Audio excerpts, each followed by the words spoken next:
And we're being kicked off by Dr. Sandra Peter, who is a colleague, a friend, one of the brightest people this business school has to offer.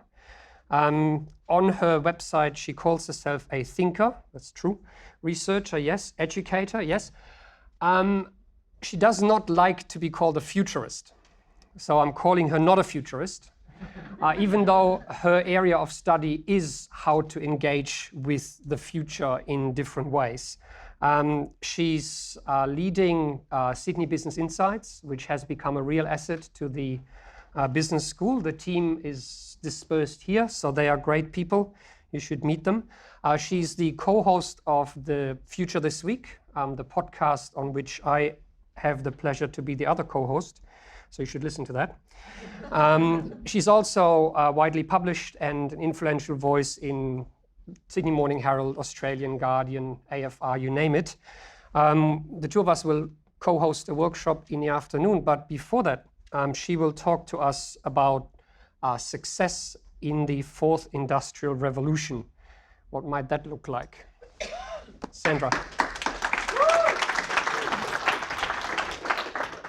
Thanks, Kai, and no pressure there, thank you.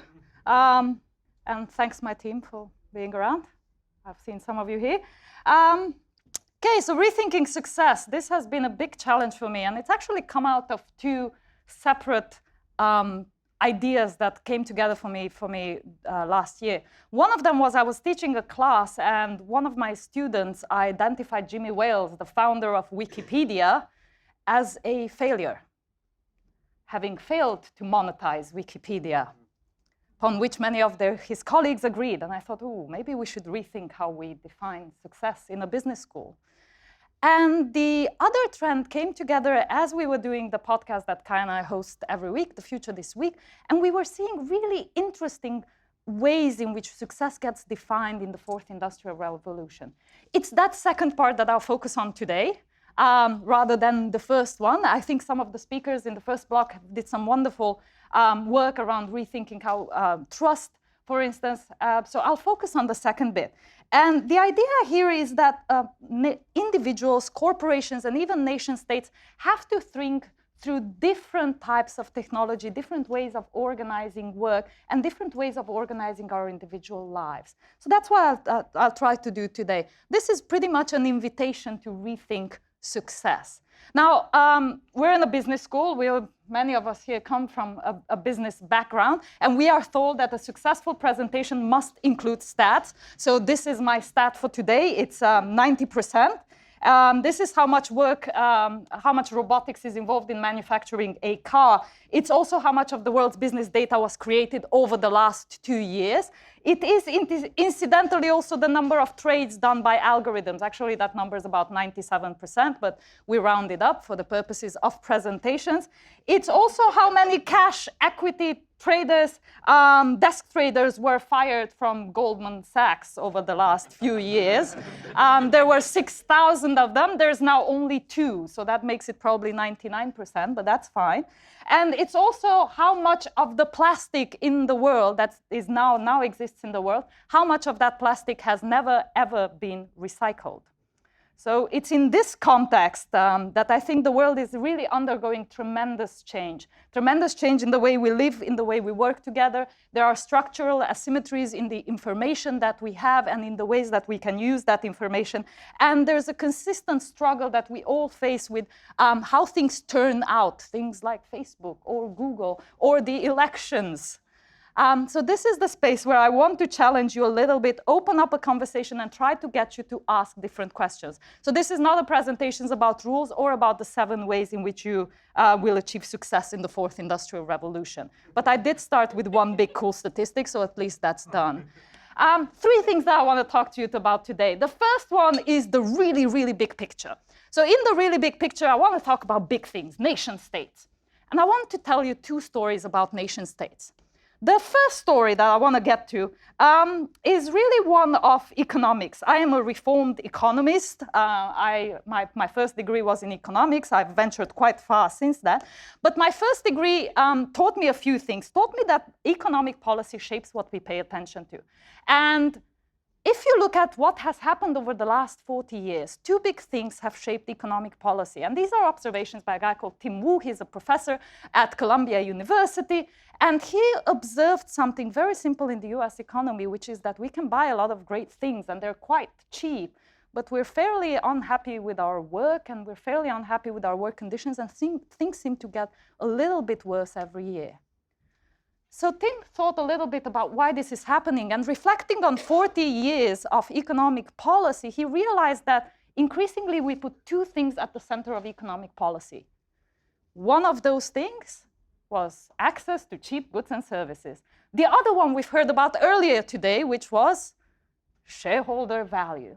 Now, we put those two things over the last 40 years as the most important things that economic policy should focus on. But this hasn't always been the case. For most of history, these were not the things at the center of economic policy.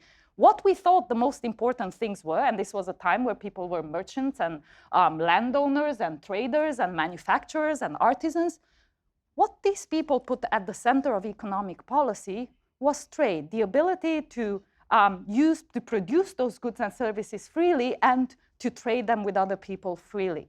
This is the era when we had anti-monopoly laws emerge. This was the era when it was all about free trade and about the ways in which you could actualize your lives. So it wasn't about those two things. Now, we put those two things at the center of economic policy at the same time that marketing came into play and at the same time that technology companies started to occupy center stage. And for technology companies, being able to produce cheap goods and services and being able to maximize shareholder value is a pretty good thing to have. My second story for today, and I'll remind you of how this comes into play.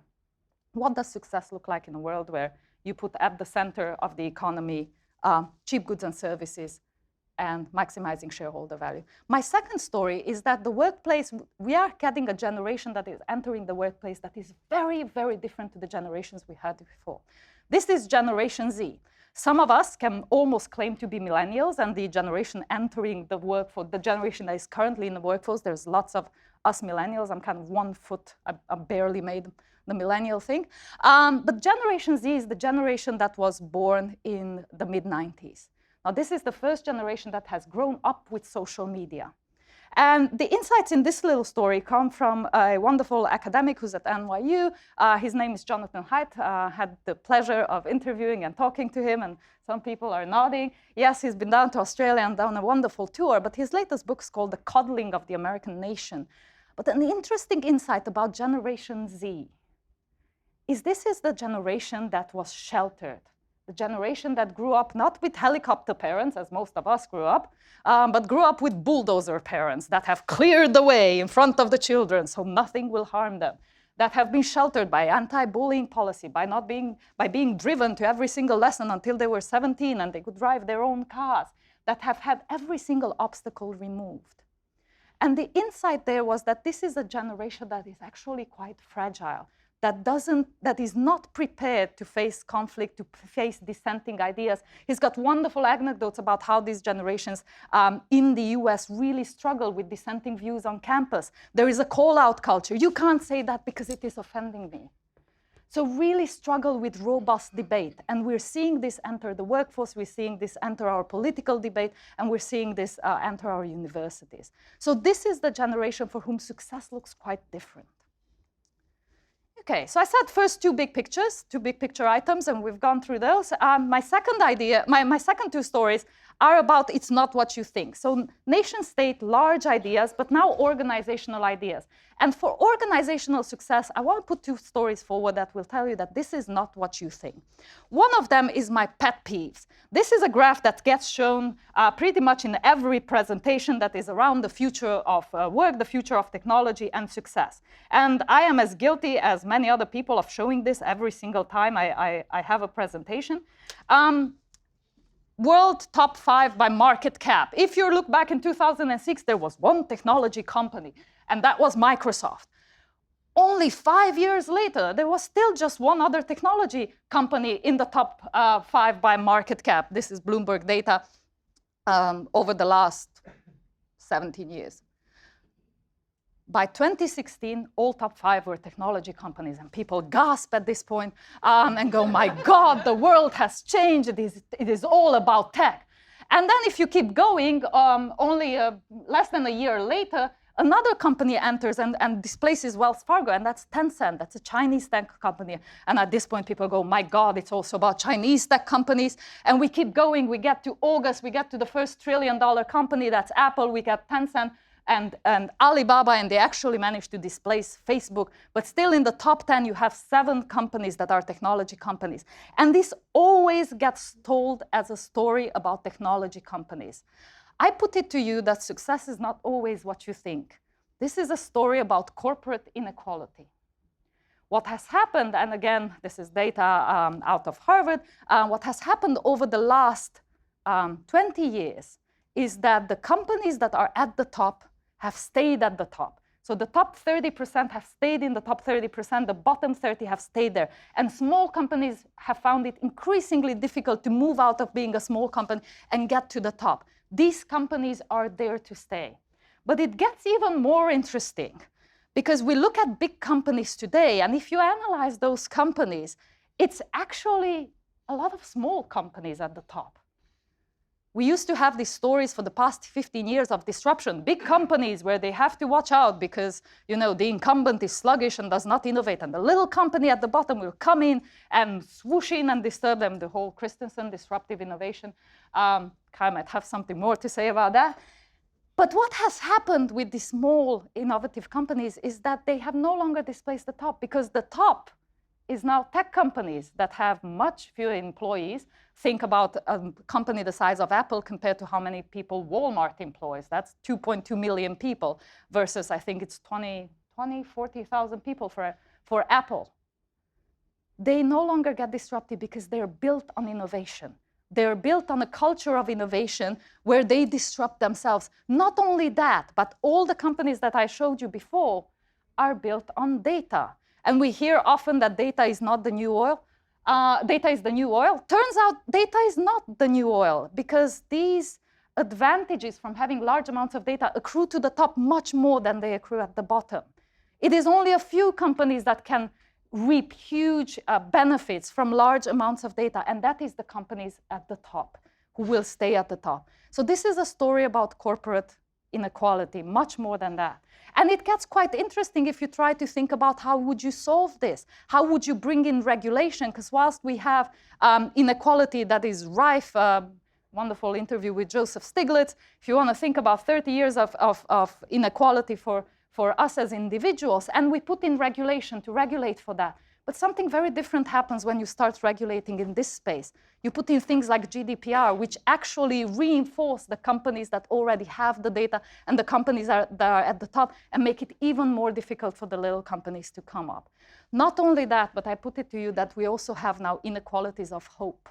For individuals, quite often we talk about inequalities of hope in terms of not thinking of yourself as being able to achieve or rise to the top. I'm stuck in my conditions. I will never go to a good school. I will never be who I want to be. The same thing now happens with small companies, small tech companies that do not aspire to become the next unicorn, but aspire to be bought by Facebook as soon as possible.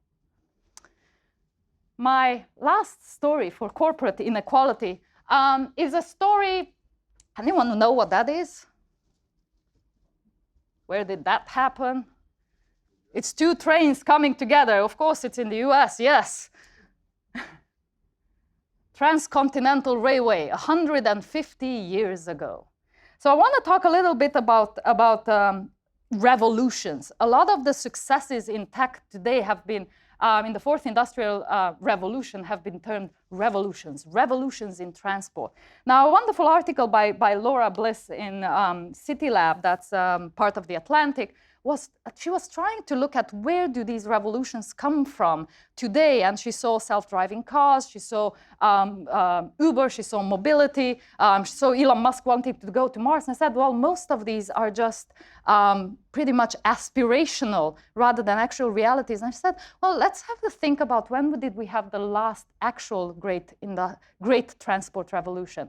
And that was probably this moment in history. So what happened here is that not that we changed how soon we can get a chicken from butter down in Surrey Hills. I can tell you they can get to Walsh Bay in about 12 minutes. But when we had a real revolution, and something like the Transcontinental Railway actually did change everything. It changed how cities grew along that route. It introduced the telegraph. It introduced, eventually it introduced electricity. It changed even how we keep time. Time zones, standardized time zones were introduced after the trains were introduced. And Kai has a wonderful story about that I will put in the show notes. I'll get in trouble if I keep you too long. But I want to raise the idea that in this day and age, we actually have a famine of great ideas. We have a famine of great successes. And again, out of MIT, a couple of wonderful researchers thought about, well, what do we mean by great ideas and why do they disappear? Why do we not have these huge, aspirational, life-changing projects in this day and age? And one of the clues is in one of the stories that I gave you earlier. They give the example of a company that wanted to produce synthetic meat through gene replication, using very little water. They went to venture capitalists and said, well, we want to do this.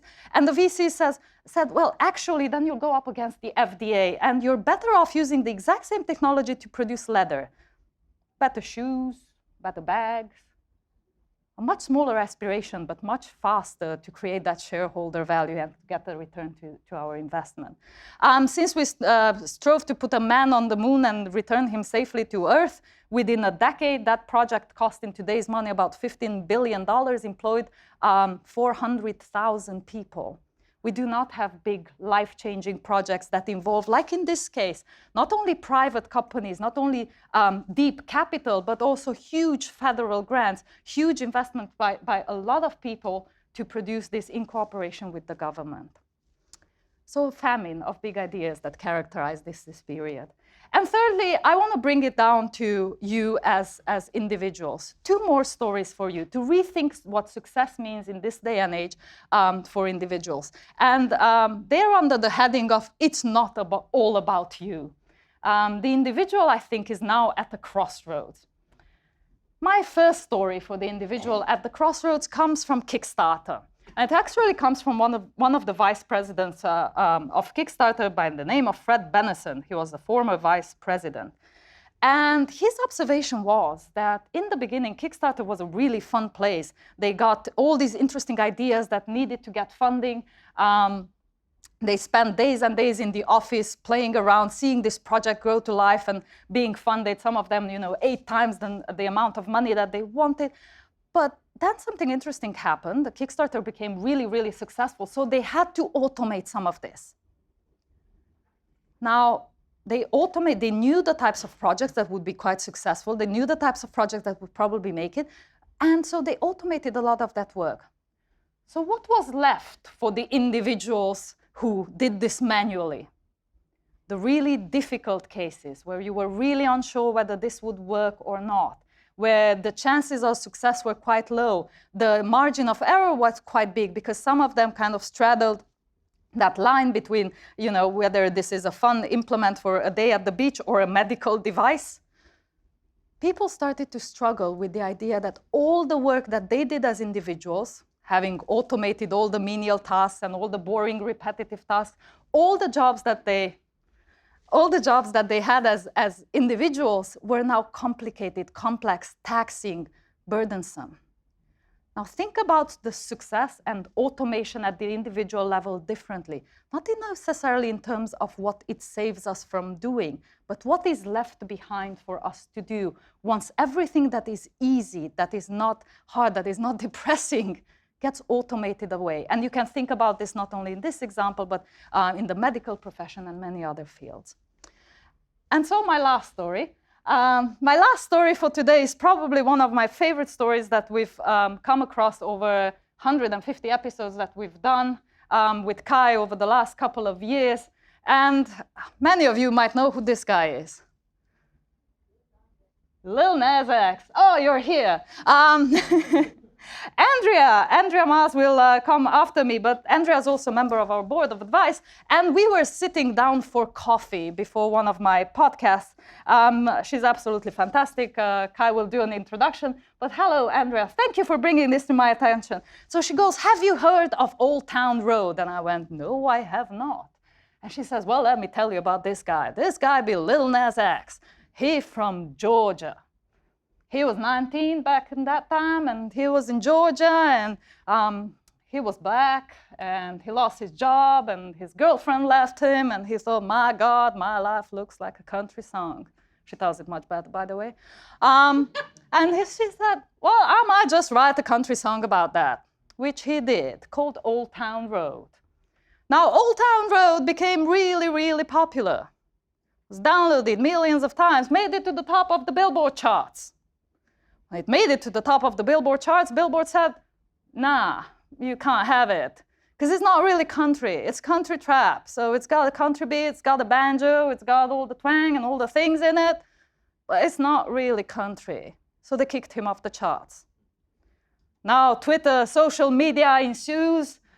Billy Ray Cyrus, country music royalty steps in, goes, nah, my boy here, it is country music. I will re-record the song with you. We will make it to the top of the country charts. And they did. And they got to the top of the country charts. So this was everywhere. This was in the New York Times, in Wired, on NPR, on ABC. And it got told as a story of race. On Billboard, about 5%, on the country charts, about 5% of people are black, whereas on Billboard in general, it's about 50%. Maybe it's something to do with race. It got told as a story of genre. It's country trap, it's got that beat change. Maybe that's why the Billboard charts, this is changing. It got told as a story of individual pursuit, where he bought a 30-second track, a 2-minute track for $30, and then adapted it, and then put it on SoundCloud, and labeled it, and it went viral. But it never got told as the actual story of a Chinese company called TikTok.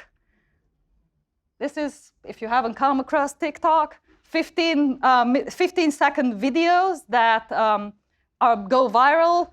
There are challenges, there are 50-second challenges, and at that point there happened to be a yeehaw challenge, which required you to dance around in normal clothes, and as the beat changes in those 15 seconds, to change into country clothes.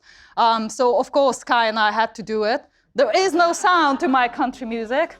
Ride till I can't no more. I got the horses in the back. All right, if you want to waste 2 hours of your life, please go on TikTok and watch millions and millions of these videos. Now, the downloads for TikTok for using this song, which is absolutely perfect for the Yeehaw challenge, they count for the Billboard charts. YouTube download counts, SoundCloud download counts, these downloads count. This is how the song made it to the top of the Billboard chart, because of disruption by a Chinese tech company that now operates in the US. It's not all about you. The dynamics and the ways in which these things come together in the fourth industrial revolution are quite different. Now, Kai's made the sign of you need to stop, so I will get very close to the end, which is to say that all the stories that I told you today and many, many more are the types of things that we talk about on the podcast. So join us. Many of us send us emails, send us stories. Please keep them coming and please keep listening to them, because this is how we make sense of what success is in the fourth industrial revolution. This is season 5. We're actually up to season 6. And since this was a talk about success, and I was told you have to do rules by someone just before I came in, you have to do what are the rules to success. I will tell you there are 2 rules to success in the fourth industrial revolution. The first rule is do not tell people everything. Thank you.